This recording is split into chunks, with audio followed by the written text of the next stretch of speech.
Laurentian University entered creditor protection last February. It raised a lot of questions, and so far, for those asking them, it's been tough to get answers. Here to explain from Sudbury, Nick Dunne, who covers the Northeast for Ontario Hub. Say, Nick. Hi, Ann.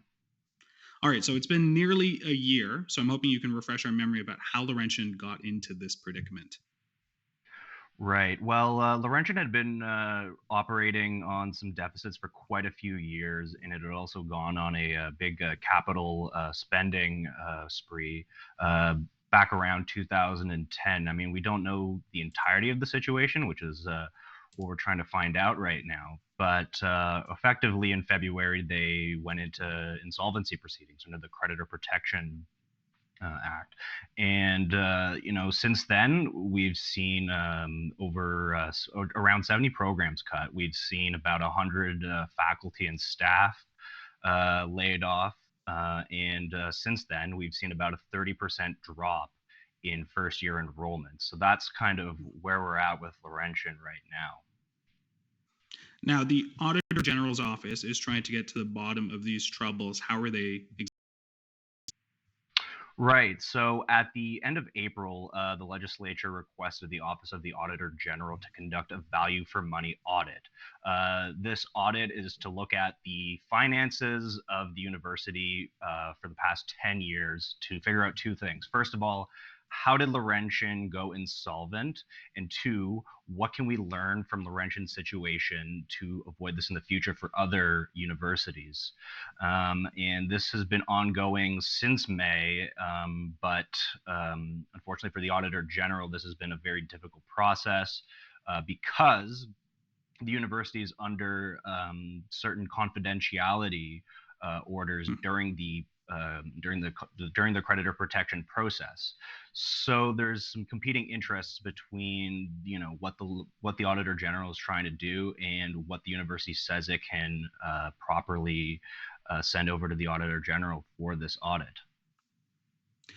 For your article for TVO.org, you wrote about speaker's warrant. What exactly is that, and how much power does that have? Right. So the Speaker's warrant is a legislative tool, rarely used. The last time was around 2012 for the Ontario legislature, anyway. That it effectively is a warrant granted by the legislature, similar to a court warrant. This compels whoever's been handed this warrant to appear before the legislature or provide certain documents. This was issued because the Auditor General has really struggled to get a lot of information from Laurentian because of this confidentiality issue and solicitor-client privilege. So the legislature, in assisting the Auditor General, has submitted this speaker's warrant to try to compel the university to hand over this information. Now, Bonnie Lysyk, Auditor General for Ontario, has come out and sort of said, the reasons why this is necessary. What did she tell you? Right. So this is a significant public institution, Laurentian University. It's received at least well over $80 million a year for on average for several years now. So going back to Laurentian's existence, this is like hundreds of millions of dollars.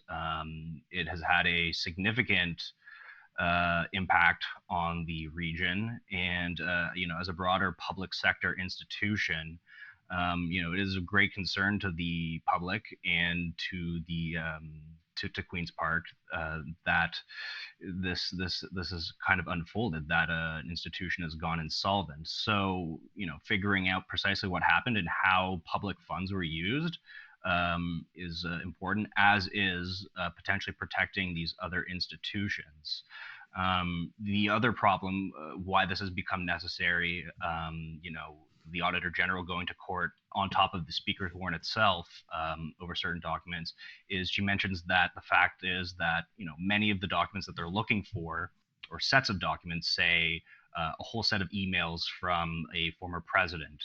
That contains a lot of non-privileged information and privileged information. So often these sets of documents or emails or files are kind of all mixed together. So it's been a challenge getting a hold of some non-privileged information because it is mixed with that apparently privileged information. So that's what the Auditor General has said as far as the primary challenges with this audit so far. Do we know why Laurentian University is refusing to turn over those documents? Is it because it's just mixed up with a tangle of privileged and unprivileged sort of documents? Right. So Laurentian is claiming client solicitor privilege for a lot of these documents, and they're also bound to confidentiality due to the creditor protection process. This is a court mandated um, situation. So they do run the risk of being in contempt of court by just disclosing this confidential information as the creditor protection process is underway. So again, as I mentioned, it's two very competing interests between the Auditor General's function and giving the public information on how this happened, why it happened, what kind of mistakes were made financially, and the confidentiality and the effective continuation of this insolvency proceeding that Laurentian is under. All right, so let's talk about sort of the next steps. I don't imagine, OPP is going to be barging into the university to get these documents, but I imagine there are some dates that the university has to comply with. So, what are sort of the next sort of steps there? Right. Yeah. A fun little fact there is the last time someone's been imprisoned by a speaker's warrant was, I believe, in 1916, and that was under the Hmm. federal legislature. So it's been a very, very long time since any kind of significant arrests or imprisonment or police action has been involved here. But the speaker's warrant compelled Laurentian to hand over their requested information by February 2nd. However, on December 23rd, Laurentian filed a motion to put a stay on the speaker's warrant. So they're going to the courts to see if this can be suspended until the courts figure out a few key matters involving parliamentary privilege and its limits, whether or not the Auditor General has the authority to compel this information, whether the courts even have any kind of jurisdiction in this matter. So there are a few things that kind of have to get sorted out. The motion will be heard on January 18th, I believe. So we'll have to see what happens there in the coming weeks as far as the warrant goes for February 2nd. But these matters are often settled. The battle lines are drawn between the school and or whatever institution and the legislature, and they eventually kind of sort out, what does the legislature need, what are the needs of the other institution or individual. So there are a number of ways that this can play out. But I think the next key date to see is January 18.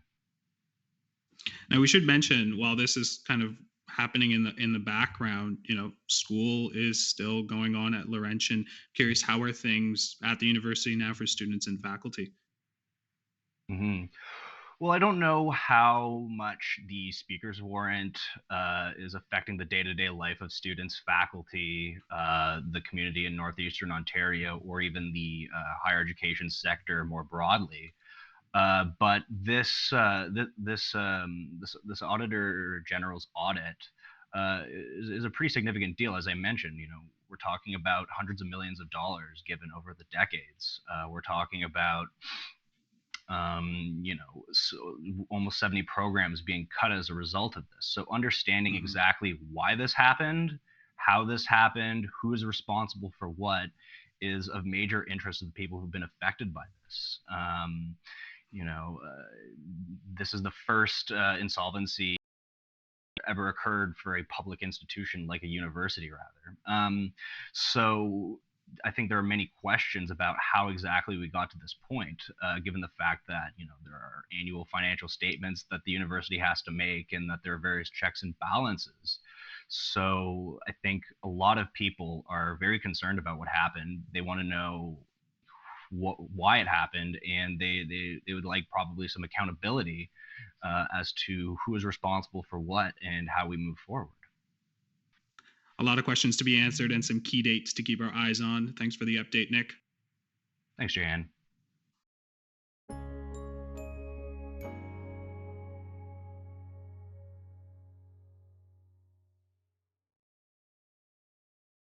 The Agenda with Steve Paikin is made possible through generous philanthropic contributions from viewers like you. Thank you for supporting TVO's journalism.